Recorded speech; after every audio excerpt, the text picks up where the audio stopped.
اور ہم نے داؤد اور سلیمان کو علم بخشا، اور انہوں نے کہا کہ اللہ کا شکر ہے جس نے ہمیں اپنے بہت سے مومن بندوں پر فضیلت دی۔ اور سلیمان داؤد کے قائم مقام ہوئے اور کہنے لگے کہ لوگوں، ہمیں اللہ کی طرف سے جانوروں کی بولی سکھائی گئی ہے اور ہر چیز عنایت فرمائی گئی ہے، بے شک یہ اس کا صریح فضل ہے۔ اور سلیمان کے لیے جنوں اور انسانوں اور پرندوں کے لشکر جمع کیے گئے اور وہ قسم وار کیے گئے تھے، یہاں تک کہ جب چونٹیوں کے میدان میں پہنچے تو ایک چونٹی نے کہا کہ چونٹیوں اپنے اپنے بلوں میں داخل ہو جاؤ، ایسا نہ ہو کہ سلیمان اور اس کے لشکر تم کو کچل ڈالیں اور ان کو خبر بھی نہ ہو۔ تو وہ اس کی بات سے ہنس پڑے اور کہنے لگے کہ اے پروردگار، مجھے توفیق عنایت کر کہ جو احسان تو نے مجھ پر اور میرے ماں باپ پر کیے ہیں ان کا شکر کروں اور ایسے نیک کام کروں کہ تو ان سے خوش ہو جائے اور مجھے اپنی رحمت سے اپنے نیک بندوں میں داخل فرما۔ اور جب انہوں نے جانوروں کا جائزہ لیا تو کہنے لگے، کیا سبب ہے کہ ہدہد نظر نہیں آتا؟ کیا کہیں غائب ہو گیا ہے؟ میں اسے سخت سزا دوں گا یا ذبح کر ڈالوں گا یا میرے سامنے اپنی بے قصوری کی دلیل صریح پیش کرے۔ ابھی تھوڑی ہی دیر ہوئی تھی کہ ہدہد موجود ہوا اور کہنے لگا کہ مجھے ایک ایسی چیز معلوم ہوئی ہے جس کی آپ کو خبر نہیں، اور میں آپ کے پاس شہر سبا سے ایک یقینی خبر لے کر آیا ہوں۔ ابھی تھوڑی ہی دیر ہوئی تھی کہ ہدہد موجود ہوا اور کہنے لگا کہ مجھے ایک ایسی چیز معلوم ہوئی ہے جس کی آپ کو خبر نہیں، اور میں آپ کے پاس شہر سبا سے ایک یقینی خبر لے کر آیا ہوں۔ میں نے ایک عورت دیکھی کہ ان لوگوں پر بادشاہت کرتی ہے اور ہر چیز اسے میسر ہے اور اس کا ایک بڑا تخت ہے۔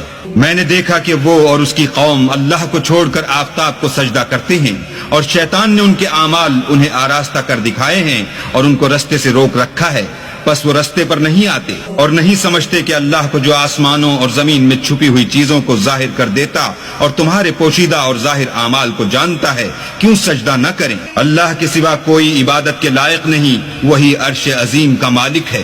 سلیمان نے کہا، اچھا ہم دیکھیں گے تو نے سچ کہا ہے یا تو جھوٹا ہے۔ یہ میرا خط لے جا اور اسے ان کی طرف ڈال دے، پھر ان کے پاس سے پھر آ اور دیکھ کہ وہ کیا جواب دیتے ہیں۔ ملکہ نے کہا کہ دربار والو، میری طرف ایک نامہ گرامی ڈالا گیا ہے، وہ سلیمان کی طرف سے ہے، اور مضمون یہ ہے کہ شروع اللہ کا نام لے کر جو بڑا مہربان نہایت رحم والا ہے، بعد اس کے یہ کہ مجھ سے سرکشی نہ کرو اور مطیع و منقاد ہو کر میرے پاس چلے آؤ۔ خط سنا کر کہنے لگی کہ اے اہل دربار، میرے اس معاملے میں مجھے مشورہ دو، جب تک تم حاضر نہ ہو اور صلاح نہ دو میں کسی کام کو فیصل کرنے والی نہیں۔ وہ بولے کہ ہم بڑے زوراور اور سخت جنگجو ہیں اور حکم آپ کے اختیار ہے، تو جو حکم دیجیے گا اس کے معال پر نظر کر لیجیے گا۔ اس نے کہا کہ بادشاہ جب کسی شہر میں داخل ہوتے ہیں تو اس کو تباہ کر دیتے ہیں اور وہاں کے عزت والوں کو ذلیل کر دیا کرتے ہیں، اور اسی طرح یہ بھی کریں گے،